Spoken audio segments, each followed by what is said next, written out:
আসসালামু আলাইকুম গাইস, আপনারা কেমন আছেন? আশা করি আপনারা সবাই ভালো আছেন। আমিও ভালো আছি আলহামদুলিল্লাহ। তো বরাবরের মতো আমি আবারও চলে আসলাম একটি নতুন ভিডিও নিয়ে। আমি এবং আমার আম্মু মিলে একটা ভিডিও করব। তো আমি আর আমার আম্মু মিলে কাচ্চি রান্না করব। তো আজকে ছিল জুম্মাবার, মাশাআল্লাহ খেতে অনেক মজা হয়েছিল। দেখতেই পাচ্ছেন রাইস করে সুন্দর দেখতে হয়েছে। তো এইদিকে আমি রান্না শুরু করে দিলাম। এই মাংস আম্মু মশলা দিয়ে করে দিয়েছে, এখন আমি মাখাবো।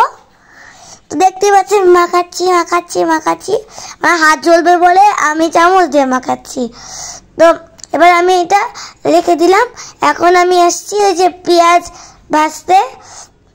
দেখতেই পাচ্ছেন আমার খুব ভয় লাগছে তেল যেন না ছিটে আসে, তো তাও আমি আস্তে আস্তে করছিলাম।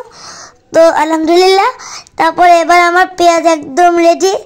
এখন আমি এটা নামিয়ে নিচ্ছি। দেখতেই পাচ্ছেন আমি নামাচ্ছি। এখন আলু আম্মু সিদ্ধ করে দিয়েছিল, তো আমি আলু এতই গরম ছিল ধরতেই পাচ্ছিলাম না। দেখতেই পাচ্ছেন কত বড় বড়।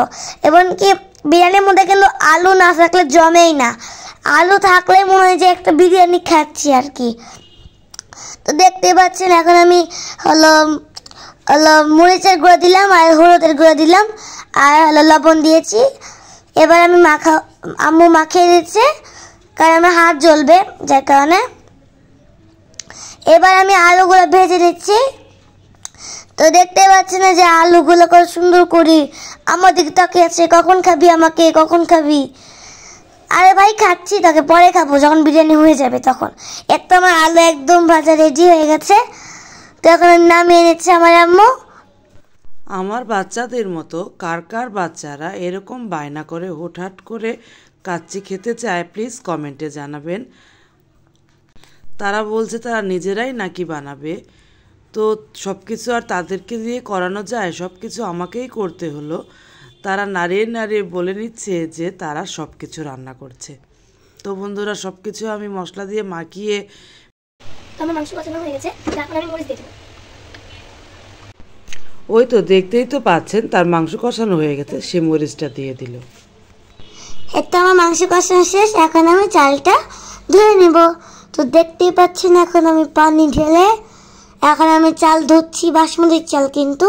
এখন আমি মাংস কষানোর উপরে আমি এখন পেঁয়াজ, ওই যে ভাজা পেঁয়াজগুলো দিয়ে দিলাম। তো দেখতেই পাচ্ছেন। আর এইদিকে আমার আম্মু এই রাইসগুলো করছে, ভাজছে, সরি রাইসগুলো সিদ্ধ করছে। দেখতে পাচ্ছেন এখন আমি গুঁড়া দুধ আর পানি মিক্সড করে নিলাম। আর এইদিকে আমার বিরিয়ানি একদম রেডি। এখন শুধু এর উপর দিয়ে একটু পেঁয়াজ দিয়ে দিল। আপনারা যে যেখান থেকে আমাদের ভিডিওটি দেখেন না কেন প্লিজ একটি লাইক এবং কমেন্ট করে আমাদের পাশে থাকবেন। আমাদের মামের কথোপকথন আপনাদের কেমন লাগে প্লিজ কমেন্টে জানাবেন। আপনারা যদি এরকম বিরিয়ানি অর্ডার করতে চান আমার পেজ খাদিজার রান্নাঘরে ইনবক্স করবেন। এর তো আমাদের বিরিয়ানি একদম রেডি। আল্লাহ হাফেজ, ভালো থাকবেন সবাই।